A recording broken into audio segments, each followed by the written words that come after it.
Muy buen día para todos, te doy la bienvenida a este nuevo video en mi canal y a este nuevo episodio si es que me escuchas en Spotify o en Apple Podcasts.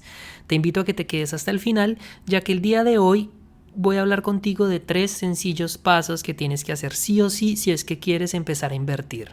Mi nombre es Felipe Hernández, soy coach y asesor financiero y sin más preámbulos, empecemos. Paso número 1.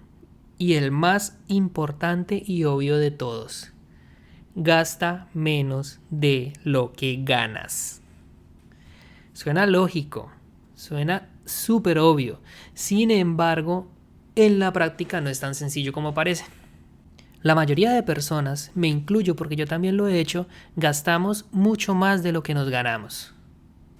¿Por qué pasa esto? ¿Hay alguna explicación lógica detrás? Y la razón es que sí. La razón de esto es, en parte, nuestro sistema monetario actual. El acceso tan fácil que tenemos al crédito. Y es que antes, cuando no existía el dinero, cuando todo era por trueque, era muy sencillo. Tú producías y lo que producías lo gastabas. Hoy en día, con nuestro sistema bancario, es muy fácil poder gastar antes de producir. Con la promesa de que más adelante vamos a producir ese dinero y vamos a pagar la deuda. Hoy en día es relativamente sencillo tener acceso al crédito. Te dan una tarjeta de crédito, un préstamo de libre inversión, un crédito hipotecario. Y cuando tú no tienes control de esos dineros, sencillamente los vas a usar como si fueran parte de tu salario y cuando te das cuenta ya estás endeudado. Voy a hablarte un poquito de historia. No es el enfoque principal de este tema, sin embargo, para que entiendas un poco cómo funciona este modelo y por qué es tan fácil caer en deuda. Resulta que antes de la Primera Guerra Mundial, hasta 1914, la mayoría de potencias del mundo, europeas, utilizaban el patrón oro. ¿Qué quiere decir esto? Que cada billete que producían, cada moneda que imprimían, estaba respaldado por un equivalente en oro y no podían producir más dinero del que su respaldo en oro les permitiera. De esa manera se controlaba un poco la deuda. ¿Por qué? Porque tú no podías ir a buscar más dinero del que no tuviera el país en sus reservas de oro. ¿Qué pasa en la Primera Guerra Mundial? Que es el absurdo de los absurdos de lo más absurdo, una guerra nefasta sin ningún sentido, que los países, para poder financiar su guerra que les estaba haciendo muy costosa, empezaron a imprimir más dinero del que su reserva les permitía. En otras palabras, hicieron trampa, se desligaron del patrón oro y empezaron a imprimir a sus anchas con el objetivo de financiar la guerra. ¿Cuál fue la consecuencia inmediata de esto? El dinero se desvalorizó. ¿Por qué se desvalorizó? Porque no estaba respaldado. El ejemplo más claro, si lo quieren ir a buscar, fue lo que pasó en la República de Weimar, lo que hoy en día es Alemania, en el año de 1925. La inflación fue tan alta que el dinero no valía nada. Tú podías tener arrumes de dinero y no comprabas ni siquiera un pan. Y en mayor o menor medida eso le pasó a todos los países europeos. ¿Qué pasa cuando termina la Primera Guerra Mundial? El comercio internacional, la globalización ya estaba empezando a llegar. Había compra y venta entre un país y otro, entre continentes y otros.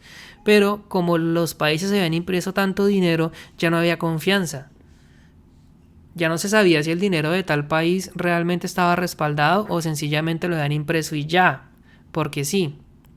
¿Cuál fue la solución que encontraron? Ya que Estados Unidos había sido el país que menos se había visto afectado en la Primera Guerra Mundial porque no participó directamente, no se disputó en su territorio y tenía la moneda más fuerte en ese momento. El acuerdo que hicieron en el año de 1944, si no me equivoco, fue que le dijeron a Estados Unidos, ok, vamos a utilizar el dólar americano como respaldo. Quiere decir que todas nuestras monedas de todos los países europeos se van a respaldar en dólares, con el compromiso de que el dólar a su vez se respaldara en oro. El dólar iba a ser la única moneda respaldada en oro que a su vez iba a servir de respaldo al resto de monedas en el mundo. De esa manera, el dólar americano se vuelve una moneda internacional de comercio, de cambio, y cualquier persona que tuviera un dólar podía ir a reclamar su equivalente en oro. Si no me equivoco, una onza de oro era equivalente a $35. Tenías $35, te iba a reclamar una onza de oro. Literalmente así funcionaba. Pero ¿qué pasó? El gobierno de Estados Unidos abusó de ese poder que él tenía y empezó a imprimir más dinero de el que su oro respaldaba. ¿Y por qué hizo esto? La razón principal, entre muchas otras, fue por la guerra de Vietnam. Fue una guerra que le costó muchísimo dinero al gobierno estadounidense y para poderla financiar tuvieron que empezar a imprimir de vuelta, a imprimir muchísimo dinero. ¿Qué pasó? Cuando el resto del mundo se empezó a dar cuenta de eso, de que el dinero de Estados Unidos ya se estaba empezando a imprimir sin control, que de vuelta iba a empezar a perder valor por resultados obvios de la inflación, de la desvalorización de la moneda, entonces empezaron a especular en contra del dólar.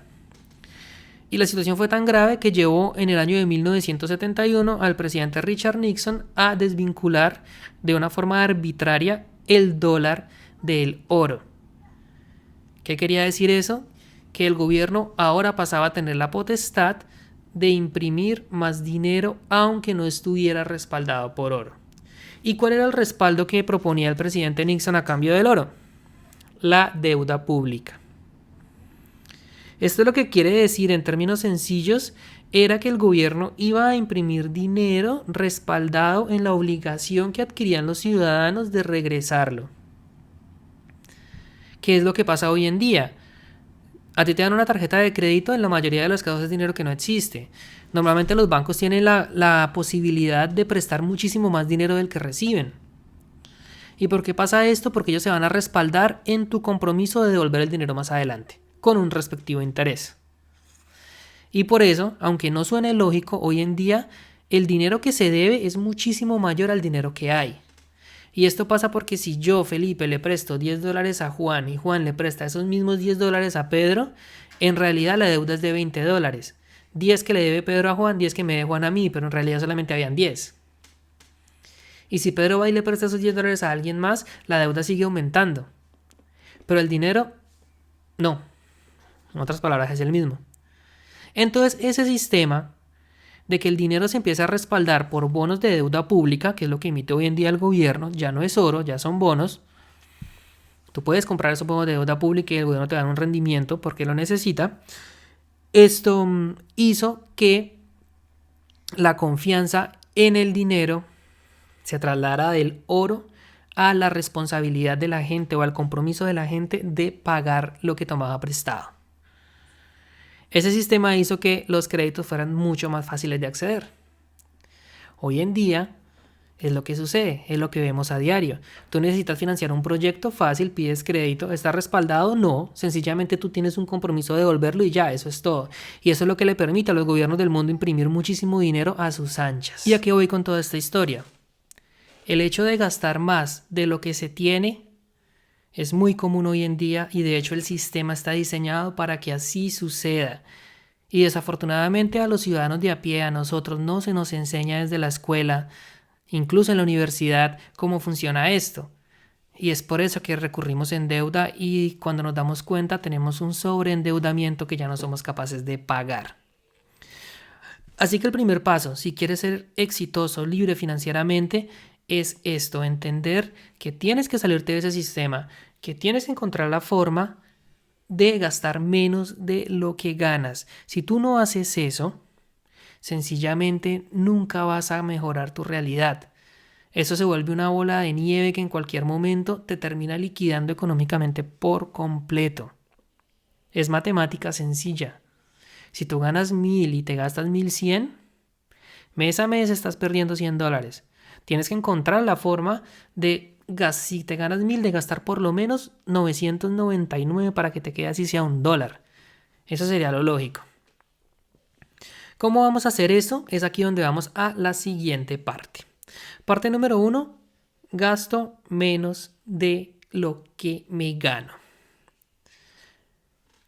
Parte número 2, entiendo mi realidad, la acepto y encuentro la forma de mejorarla. ¿A qué voy con esto? Entender tu realidad sencillamente es saber dónde estás parado. ¿Cuál es tu punto de partida? Hay muchas posibilidades. Puedes ser una persona que no tiene deudas, pero tus ingresos son bajos. Entonces tus ingresos apenas te dan para vivir. Pagas tu arriendo, pagas tu comida, eres responsable de tu familia, tienes hijos y todo tu dinero se va en eso y no te queda dinero para ahorrar. Otra posibilidad es que tengas unos buenos ingresos o ingresos medios, quizás eres un profesional, sin embargo estás endeudado y la deuda se come todos tus ingresos. Entonces ya no solamente tienes que responder por tu familia, por el mercado, por el arriendo, por la hipoteca, por la salud, por los servicios, sino que aparte tienes que pagar las deudas y los compromisos que ya adquiriste previamente. Otra posibilidad es que seas una persona que está ganando más de lo que gasta, que tiene un excedente de capital, pero que no sabe qué hacer con él. Y como no sabe qué hacer con él, sencillamente se lo gasta en lo primero que se le atraviesa. Se va al centro comercial, se compra cosas, se da gustico, se va a un restaurante, se va de fiesta, se va a tomar con los amigos, de vacaciones. Esa puede ser tu realidad. O también puede ser que estés generando excedentes de capital como en el caso anterior, pero que estés ahorrando. Que cojas ese dinero y lo guardes, sea en una alcancía, sea en el banco, como sea que lo ahorres, pero que no sepas qué hacer con ese ahorro. Que no tengas un objetivo claro. Y cuando no lo tienes, te pasa en cierta medida lo que el caso anterior. Te sale una oportunidad de irte de vacaciones, tomas el dinero y te vas. De pronto te invitan a algún proyecto que no entiendes, tomas tu dinero y te metes ahí. Y la otra posibilidad es que seas una persona que ya está empezando a invertir, que está adquiriendo cierta experiencia, que está empezando a probar, a mirar los mercados, que de pronto invertiste en una propiedad, que de pronto te gustan las criptomonedas, la bolsa de valores, en fin. Hoy quiero decirte que yo he estado en todos los tipos de personas que te mencioné. He estado con ingresos bajos, he estado con ingresos medios, pero con muchísima deuda, que me estaba literalmente ahorcando. También he estado con ahorros, también he estado empezando a invertir y el día de hoy pues ya me considero un inversionista más sofisticado porque ya entiendo muy bien lo que estoy haciendo.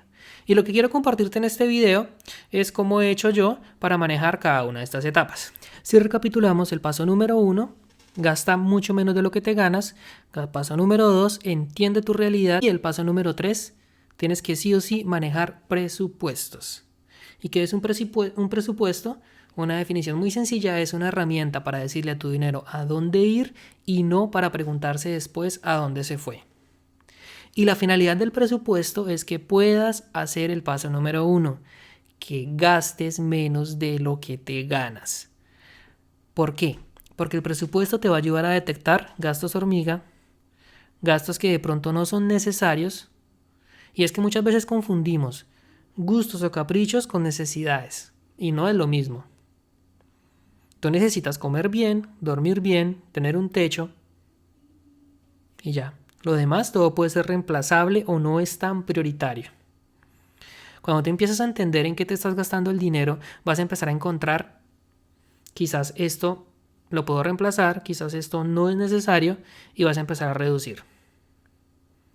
Pero ahora, más importante que reducir, cuando entiendes tu realidad, también entiendes qué posibilidades tienes de generar más ingresos. ¿Cuáles son tus habilidades? ¿Para qué eres bueno? Porque por más que tú reduzcas, por más que tú te aprietes el cinturón, eso tiene un límite. Llega un punto en el que ya no lo puedes hacer más.